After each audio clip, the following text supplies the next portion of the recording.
야, 11월 중순부터 얼마 안 남았는데요? 그러니까요. 네, 한 2주도 안 주식시장이 남았는데. 우상향 그래프를 그릴 것이다. 김종효가 예언을 이야기했다. 했다.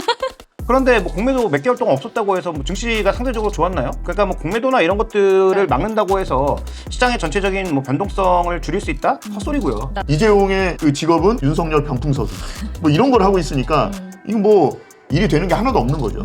근데 뭐 말씀하신 내용이 일부 맞지만 그래도 제가 동의할 수 없는 건 그런 논리라면 오늘 2차전지도 외국인들이 엄청 팔면서 박살 냈어야 돼요. 실적 역대 최악이고 그 다음에 4분기에도 좋아질 가능성이 전혀 없잖아요. 네. 뭐 주가 조작해도 안 잡아가고 아니 그런 것뿐만 아니라 지금 우리 주식시장에 사람들이 굉장히 불만이라고 하는 건 네. 공매도 자체에 대해서 불만을 가지시는 분들도 있지만 네네. 공매도가 공평하지 않다가 더 정확한 표현이에요. 물론 그렇게 된다고 해서 개인 투자자들이 공매도 투자를 잘할 것 같진 않아요. 제 생각엔. 불법 유증 지금 얘기가 나오는데 하는 얘기가 그래요. 법적으로 문제 없다. 그러면, 그래서 상법 개정안 얘기도 지금 나오고 있는 거예요. 그렇죠. 그러니까 그런 일들이 비일비재하게 벌어지고 있는 대한민국 주식시장에서 어떻게 소액주주들, 일반 주주들이 돈을 버냐고요. 이영진의 경제만담 시작하겠습니다. 이재명 대표가 금투세를 폐지한다 이런 얘기를 했습니다. 갑자기 이런 얘기를 했어요. 네. 오늘 이재명 대표의 금투세 폐지 이야기 김미정 알파걸 아나운서하고 네. 알파보이 김종유 이사랑 같이 얘기 나눠보겠습니다. 네. 저희가 오늘 뭐 주제를 급 바꿀 만큼 나름 긴급 현안이었죠. 저는 깜짝 놀랐습니다. 금투세를 폐지한다 그래서 금투세를 유예한다. 이거는 제가 알고 있었는데 저희는 계속 알고 있었잖아요. 네. 11월에 발표할 것이다. 네. 근데 금투세 폐지로 이렇게 태도를 바꾼 급선회죠. 건 뭔가 큰 변화가 지금 다가올 것 같다. 이런 생각이 드는 거죠. 근데 저도 이제 발표하는 나름 그 영상과 함께 전문을 좀 확인을 해봤는데 네. 뭐 이재명 대표가 뭐 이렇게 얘기를 했더라고요. 뭐 아쉽지만 네. 정부 여당이 밀어붙인 이 금투세 폐지에 우리도 동의하기로 했다라고 이렇게 말을 했는데 이 아쉽다는 뉘앙스가 좀 중요한 부분일 것 같은데. 아쉽죠. 네. 왜냐면 소득 있는 곳에 세금이 있어야 된다. 요 얘기는 기재부도 이야기를 했고요. 네. 민주당도 돈을 벌면 당연히 세금을 내서 그런 세금을 많이 걷어가지고 네. 어려운 사람을 도와주는 그런 복지 차원에서 금투세를 진행한다. 이래서 이제 이 법안을 만들었거든요. 네네. 그러니까 일종의 부자세예요. 그러니까 금투세를 없앤다고 생각하면 민주당에서는 부자 감세라고 생각합니다. 그렇기 때문에 굉장히 진성준 의원을 포함해서 반대 세력이 많았어요. 민주당 내에. 그래서 이제 그런 더 진보적인 네. 그 목소리가 많기 때문에 그들을 아우르려면 유예밖에 답이 없다. 이런 생각을 한 거죠. 네. 그리고 또 한 가지 뭐냐면 이재명 대표가 자기도 이제 수십 년간 그 주식 투자를 했다고 그러잖아요. 네. 거기에서 금투세가 갖고 있는 이 항상 매년마다 이 벌어지는 팔고 사고 이러면서 주가가 다시 제자리로 돌아가는 현상을 알고 있었기 때문에 이거를 여러 주변에 있는 그 경제통이라고 불리는 네. 의원들한테 조언을 구했고요. 그 의원들의 입장은 우리나라 주식시장의 기초체력 자체가 네. 굉장히 약하기 때문에 금투세는 시기상조다. 이런 얘기를 많이 들었어요. 그래서 유예로 돌아선 거였는데 네. 이거를 폐지로 이제 완전 바꾼 거죠. 근데 이제 그 오늘 저도 뭐 저는 이제 외부 활동 중이니까 뉴스가 네. 발표된 걸 몰랐다가 증시를 보고 뭔가가 벌어졌다는 걸 알았어요. 오늘 둘 다 코스피 코스닥 다 올랐더라고요. 그러니까 9시 40분을 기점으로 갑자기 횡보하던 증시 폭등하기 시작한 거예요. 네네. 그러면서 코스닥에 일단 덩어리 큰 종목들, 바이오, 뭐 2차전지 이런 종목군들이 갑자기 뭐 7, 8%, 10%씩 막 뛰어서 네네. 이건 분명히 뭔가 뭔가 있다라고 있다. 하고 막 확인해 보니까 그때 이제 저도 속보를 확인한 거거든요.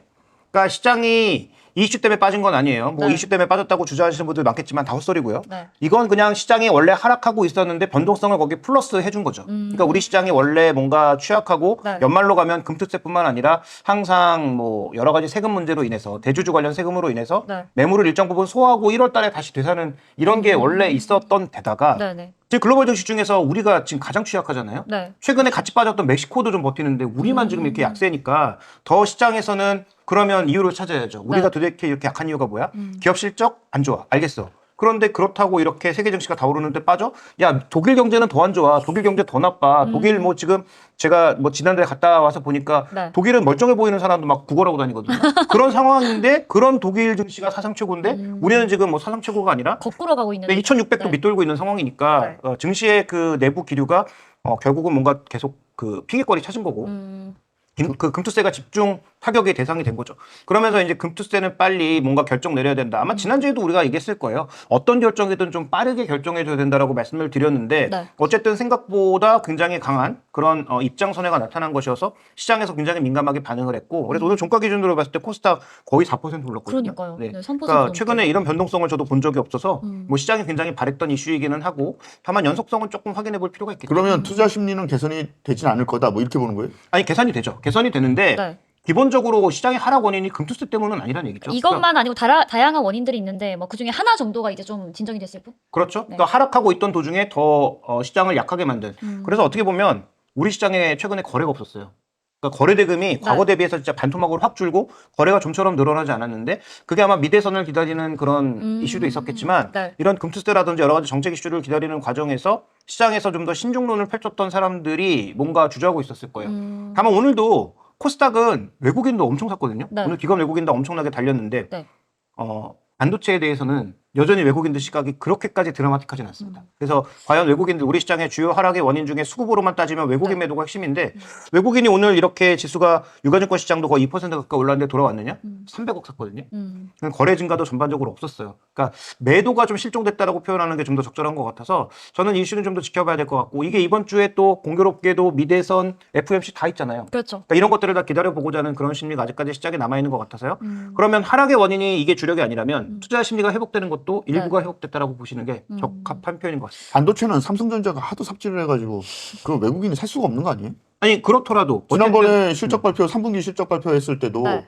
그때도 뭐 고객사에 대한 의미 있는 진전만 이야기했는데 저희가 알아본 결과는 뭐 5세대 HBM은 삼성전자가 엔비디아에 아직은 그러니까 퀄 테스트 통과를 못한 걸로 네. 확인이 되기 때문에 외국인들이 그 사실을 알고도 살리가 만무한 거죠. 아니, 근데 반도체가 그 맥을 못 추는 이유 중에 또 하나는 정부에서 지원이 전혀 없다는 거. 지금 윤석열 정부가 우리 기업들 특히 이재용 회장을 데리고 뭘 했습니까? 해외 나갈 때마다 네. 예, 병풍 세웠잖아요. 이재용의 그 직업은 윤석열 병풍서기. 뭐 이런 걸 하고 있으니까 이거 뭐 일이 되는 게 하나도 없는 거죠. 근데 뭐 말씀하신 내용이 일부 맞지만 그래도 제가 동의할 수 없는 건 그런 논리라면 오늘 2차전지도 외국인들이 엄청 팔면서 박살 냈어야 돼요. 실적 역대 최악이고 그다음에 4분기에도 좋아질 가능성이 전혀 없잖아요. 네. 그런데 오늘 대고 샀단 말이죠. 그러니까 아마 그런 실적과 관련된 논리라면 뭐 전체적으로 바이오라든지 아니면 뭐 2차전지라든지 이런 종목군들도 안 샀어야 되는데 상대적으로 그런 가벼운 종목으로는 비교적 많이 매수가 들어왔단 말이죠. 네네. 그러니까 아마 삼성전자나 SK하이닉스에 대한 매수가 강하게 들어오지 않은 것에 대해서는 우리가 이 동일한 논리를 적용하기 조금 어려울 것 같습니다. 뭐, 네, 말씀하신 대로 이제 그동안 우리가 뭐 금투세 때문에 이렇게 시장이 안 좋았다라고 100% 볼 수가 없잖아요. 그래서 말씀하신 대로 그런 부분은 어느 정도 불확실성이 해소가 되었지만 앞으로 미 대선도 있고 그러다 보니까 좀 전체적인 투자 심리는 좀 지켜봐야 될 것 같다라고 정리를 해볼 수 있을 것 같습니다. 아 근데 소액 투자자들이 특히 뭐 주주연합이죠. 정의정 네. 대표나 이런 분들이 계속 우리나라 증시가 잘 안 되는 이유 중에 계속 꼽았던 게 공매도. 그다음에 금투세였잖아요. 네. 지금 공매도는 아직까지도 금지하고 있고 네. 금투세는 이번에 폐지로 이렇게 얘기가 나왔으면 우리나라 주식시장은 무조건 좋아져야되는데 주식시장은 본인들 마음대로 안 된다는 거. 그거는 또 한 번 입증이 된 것 같아요. 그렇죠. 아니, 그러니까 뭐 공매도가 지금까지 얼마나 오랜 기간 막았습니까? 물론 뭐 상품에 엮여 있는 공매도는 일부 된 것도 있고, 그다음에 거래가 줄어들었으니까 프로그램 매매나 일정 부분의 그런 매물들이 분명히 시장에 부담을 준 거 맞아요. 그런데 뭐 공매도 몇 개월 동안 없었다고 해서 뭐 증시가 상대적으로 좋았나요? 그러니까 뭐 공매도나 이런 것들을 네. 막는다고 해서 시장의 전체적인 뭐 변동성을 줄일 수 있다? 헛소리고요. 네. 그러니까 지금 전체적으로 가장 중요한 건 우리 시장의 전반적인 정책 방향이나 기업들의 이익이 어떤 식으로 돌아서고 있느냐. 그다음에 우리가 이 정부 들어서가 아니라 네. 세계 경제가 바뀌다 보니까 우리는 중국을 버리고 미국에 올인했잖아요. 네네. 근데 그 제가 오늘 아침에 여러 가지 자료를 살펴보면서 굉장히 의미 있게 봤던 자료 중에 하나는 2017년 그러니까 트럼프가 대통령 되고 나서 1년 이후에 실제로 미국 비중을 늘렸던 국가가 두드러지게 나타나는 국가가 딱 4개입니다. 네. 대만, 대만. 한국, 멕시코 그리고 하나가 어디였지? 베트남. 네. 근데 베트남 수출의 상당수는 한국 수출이 베트남으로 우회 수출하는 거거든요. 네. 그러니까 대미 비중이 적극적으로 늘어난 나라. 네. 그러면 트럼프가 만약에 대통령이 된다고 하면 뭐 테니스가 된다고 해도 크게 달라지지는 않겠지만 이렇게 쭉 보니까 계속 미국 비중을 늘리면서 미국에서 돈 끌어가고 있는 나라가 중국 빼고도 이렇게 많네? 라는 얘기는 당연히 나올 수 있는 거거든요. 네네. 그래서 트럼프가 됐을 땐 당연히 리스크가 더 커지는 거고 해리스가 된다고 하더라도 뭐 이런 정책 변화 이런 것들에 따라서 언제든지 미국에 올인한 그 반대 급부에 대한 부담도 분명히 있는 건 사실인 거죠. 그러면 이제 나중에 대선도 다 끝나고 뭔가 어느 정도의 변동성이 다 해소가 되었을 때 그럼에도 불구하고 좀 시장이 좋지가 않으면 도대체 어디서 원인을 찾아야 되는 건가요? 그러니까 지금 우리가 기업 이익도 굉장히 나이브하게 잡았었고요. 네. 그 다음에 지금 우리 시장에 뭐 정책적인 이슈, 아까 말씀하셨던 정부의 정책 방향성이 제대로 없었던 그런 이슈도 있었고요. 네. 그 다음에 외국인들이 적극적으로 팔기 시작하면서 나타난 환율 변동성, 특히 엔화와 관련된 변동성도 우리 시장에 상대적으로 불리하게 작용했고요. 그러면서 미국이 우리보다 달러가 더 낮은데 달러 인덱스가 더 강한 그런 기현상까지 발생하고 있는 상황인 거죠. 그러니까 이런 요소들을 우리 시장을 하락시켰는데 네. 그러면 이제 반대로 생각해보죠. 우리 시장에 올라가려면 금투세라는 변동성 하나 지웠어요. 네. 미대선도 곧 지나가겠죠. 그렇죠. 그 다음에 이제 뭐 FOMC도 지나갈 거예요. 네. 그럼 이런 이슈들 다 지나가고 나면 아주 명확해요. 결국은 기업 이익이에요.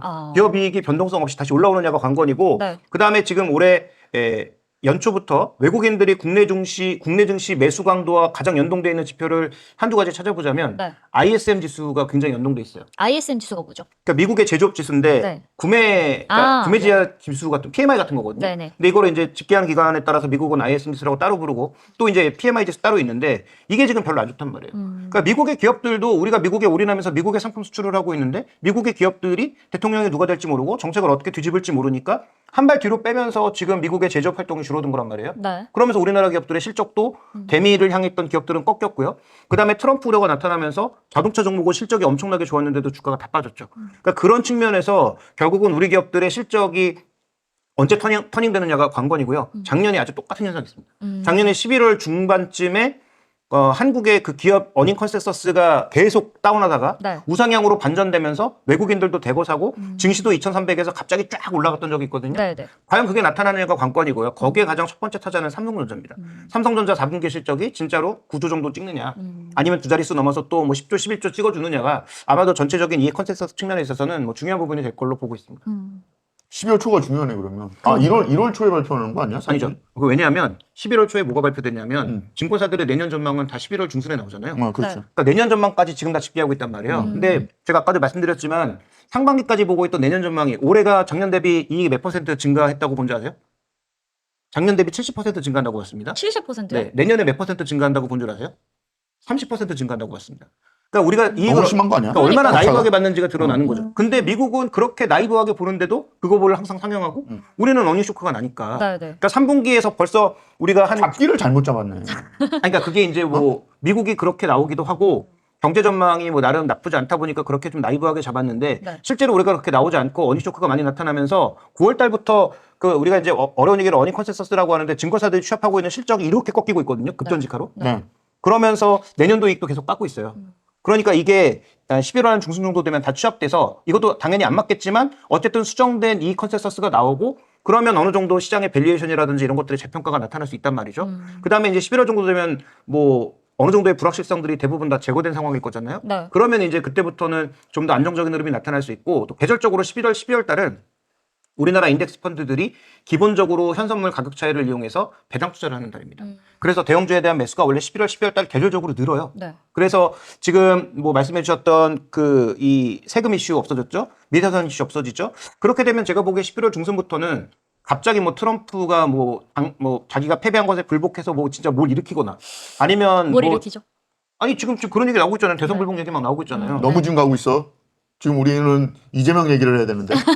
그러니까 어쨌든 다시 잡아오는 거예요? 네. 네. 그 얘기가 그쪽으로 어떻게 하다 보니 갔는데 네. 어쨌든 그 대선과 관련된 그런 불확실성이나 우리가 생각하지 못했던 진짜 돌발 변수가 발생하지 않는 이상은 저는 11월 한 중순 정도부터는 조금 반전할 수 있지 않을까 11월 그렇게 보고 중순. 있어요. 야, 11월 중순부터 얼마 안 남았는데요? 그러니까요. 네, 한 2주도 안 주식시장이 남았는데. 우상향 그래프를 그릴 것이다. 김종효가 라고 이야기했다. 이거 오늘 자막을 제목 아니야 이렇게. 이거? 이거 제목 아니야 이거? 근데 그럴 확률이 아니 근데 지금까지 원래 말 길어지면 제가 잘 자르는데 지금 좀 재밌었어. 아 재밌었어요? 그러니까 서사가 좀 이렇게 아니 좀 가고. 잠자코 듣고 계시더라고요. 아 그러니까요. 재밌었어요 좀. 네. 그리고 마지막에 11월 중순부터 주식시장은 우상향으로 올라간다. 김종효. 이렇게 된 거니까. 그거 커트 따서 제목으로 달고 나서 만약에 그렇게 안 되면 또 뭐 소고기 사라 이러려고 그래요. 아니 원래 우리는 내기의 민족 아닙니까? 그렇게 되면 뭐 작두 타는 거고. 네 개의 회사 아니에요. 네 개의 민족이 아니고. 내기 회사? 어쨌든 그 지금 얘기를 쭉 들어보니까 네. 기업들이 헛짓거리만 안 하면 되는 거 아니에요? 지금 이재명 대표도 그런 얘기했거든요. 우량 투자를 할 수가 없는 한국 증시의 상황이다. 네. 이런 우량 얘기를 했잖아요. 장기 투자도 어렵게 됐다. 그러니까요. 저도 이 발언이 저는 이게 좀 궁금해서 그러는데 왜 그런 건가요? 왜 어렵다고 얘기를 하는 거예요? 뭐 주가 조작해도 안 잡아가고. 네, 그다음에 그러니까 지금 소액 주주들이 피해를 보는 상황이 계속 있으니까. 아니 그런 것뿐만 아니라 네. 지금 우리 주식시장에 사람들이 굉장히 불만이라고 하는 건 네. 공매도 자체에 대해서 불만을 가지시는 분들도 있지만 네네. 공매도가 공평하지 않다가 더 정확한 표현이에요. 어. 그러니까 기관과 외국인들은 공매도에 대한 뭐 기간도 없이 뭐 무기한 열어주고 그다음에 뭐 금액도 지들 맘대로 그다음에 우리나라는 네이키드 공매도가 안 되는 나라입니다. 주식을 무조건 빌려서 팔아야 돼요. 내가 네. 이 주식이 떨어질 것 같아요. 네. 그러면 주식을 공매도라는 방식을 빌려서 매도할 수 있는데 네. 우리는 그 주주한테 가져가서 빌려봐야 돼요. 그리고 우리가 만약에 주식을 살 때도 빚으로 살 수 있잖아요. 네네. 그것도 증권사에서 돈을 빌려서 주식을 사는 거잖아요. 그렇죠. 아니면 다른 데서 돈을 빌려서 주식을 사야 되잖아요. 네. 똑같이 우리는 주식을 빌려서 거기에 대한 이자를 내고 주식을 빌려서 팔아야 됩니다. 그래서 이거 비용이 나가는 거예요. 그런데 이게 개인 투자자들은 그렇게 주식을 빌리기가 어렵다 보니까 공매도를 하고 싶어도 못 하는데 그다음에 공매도를 해봤자 3개월 단위로 다 끊어가야 되는데 네네. 기관과 외국인들은 무기한으로 그냥 늘려가면서 예를 들어서 주가가 일방적으로 계속 하락한다면 그들은 계속 이익을 낼 수 있는 구조다. 이 불공평성을 해결해 달라는 게 개인 투자자들의 주장의 핵심입니다. 네. 물론 그렇게 된다고 해서 개인 투자자들이 공매도 투자를 잘할 것 같지는 않아요, 제 생각엔. 네. 근데 어쨌든 중요한 건 운동장은 평평하게 만들어주고 전체적인 흐름을 해야 만들어야 돼. 되니까 네. 그런 부분들에 대한 요구가 있는 거죠. 그런데 이제 우리나라 대기업, 재벌로 통칭되는 대기업들이 지금까지 한 행태를 보면 네. 지주회사라는 걸 만들어서 그렇죠. 지주회사를 만들어서 거기에 대주주들, 그러니까 회장님들이 이게 이익이 되는. 예, 네. 지분을 많이 가지고 네. 여러 회사들에서 돈을 뜯어 모아서 네. 자기네 배를 불리는 그런 구조도 있었을 뿐더러 네. LG 같은 경우에는 LG화학에서 배터리 산업을 잘하고 있어서 네. LG화학에 전부 다 주주들이 몰려들어서 이제 LG화학 주식을 쫙 올렸단 말이죠. 네. 근데 어떻게 했어요? 구시 일가가 LG엔솔을 물적 분할을 딱 하면서 자기네들 배는 땅땅하게 만들고 네. LG화학 주식 그 일반 주주들한테는 손해를 입히는 그런 일을 버젓이 벌였단 말이죠. 네. 우리나라 재벌이라고 하는 오너들이라고 하는 사람들이 그런 짓을 벌이고 있으니까 이게 이제 전 세계에서 미국에서는 이렇게 하면 감옥 갑니다. 근데 우리나라에서는 이게 그냥 통용이 되잖아요. 네네. 뭐라고 하는지 아세요? 법적으로 문제 없다. 이번에 고려아연도 갑자기 유증을 했잖아요. 네네. 불법 유증 지금 얘기가 나오는데 하는 얘기가 그거예요. 법적으로 문제 없다.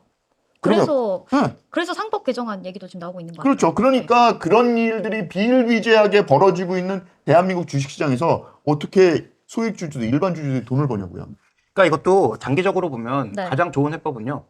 그 우리나라 대주주들이 예전에 진짜 한 20-30년 전에는 그룹의 지분 한 2% 가지고 회사를 좌지우지했거든요. 네네. 그러니까 2% 주주가 그 밑에서 이사들은 벌벌기고 모두가 회장님만 바라보고 회장님한테 충성. 누가 되지 않는 그런 결정을 이사회가 항상 그렇죠. 네. 그게 인생의 네. 목표고 네. 그게 이제 성공의 지름길이었는데 그래도 이제 허울 좋게 지주회사라는 체제로 바꿔놓고 그래도 뭔가 우리가 회사를 지배하고 있다. 이제는 예전처럼 그렇게 소액주주 아니고 정말로 한 30% 지분 가지고 기업을 전체적으로 지배하려고 하다 보니까 그 30%짜리 지주회사를 만들기 위해서 온갖 편법이 횡행하고 네. 그 다음에는 이제 지주회사로 이익을 몰아주기 위한 편법들이 횡행합니다. 그러니까 이거를 가장 근본적으로 해결하는 방법은 미국처럼 펀드의 자금들이 엄청나게 커져서 네. 그래서 지분들이 대주주가 없이 다 쪼개가지고 가서 결국은 모든 사람들이 회사가 이익을 많이 내고 잘 됐을 때 다 이익이 돌아가는 구조를 만드는 게 장기적인 목표일 거예요. 그러니까 시장을 더 키우고 ETF 상품 같은 걸 계속 만들어서 네. 개인 투자자보다는 좀 더 전문적으로 투자하는 기관 투자자들의 영향력이 커져서 소위 이제 뭐 우리 건희 누나 같은 건희 누나를 옆에서 계속 충동질하는 네. 그런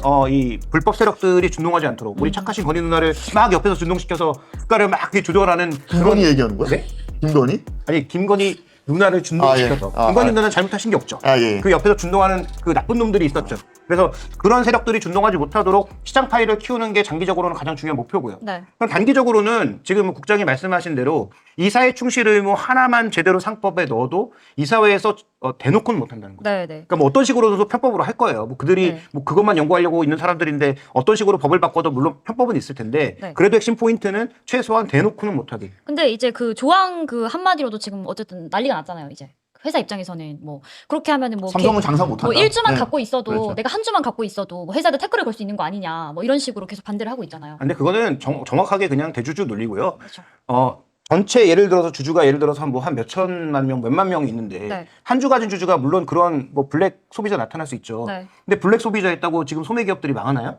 그 전체적으로 흔들리나요? 이슈는 될 수 있고 그게 막 뭔가 뭐 시끄럽게 될 수는 있지만 그것도 대주주가 불리하게 될 수 있죠. 네. 그럼 대주주 팔고 나가면 되죠. 그 그리고- 대주주가 왜 그 회사의 지배력을 계속 행사하고 그걸 뭘 하려고 합니까? 그다음에 네. 이게 아무래도 여러 가지 그 카테고리들이 소위 이제 알맹이를 빼먹어야 되잖아. 이재명이 얘기한 대로 알맹이를 빼먹어야 되니까 네. 그런 식으로 하는 거지. 아니 그러니까 그래서 배당도 안 주는 거예요. 배당을 나눠주면 여기 회사에 모인 돈이 없잖아. 그래서 이거는 다른 투자를 하기 위해서 배당을 안 준다고 이야기하고 주주들한테 배당을 안 준 다음에 돈이 많이 모이잖아요. 네. 그러면 회사를 하나 더 만들어.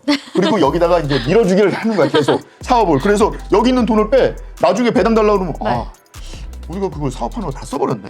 그럼 어떻게 돼? 여기는 대주주가 지분을 왕창 갖고 있는 회사. 네. 그럼 여기서 이제 배당을 우아하게 주는 거죠.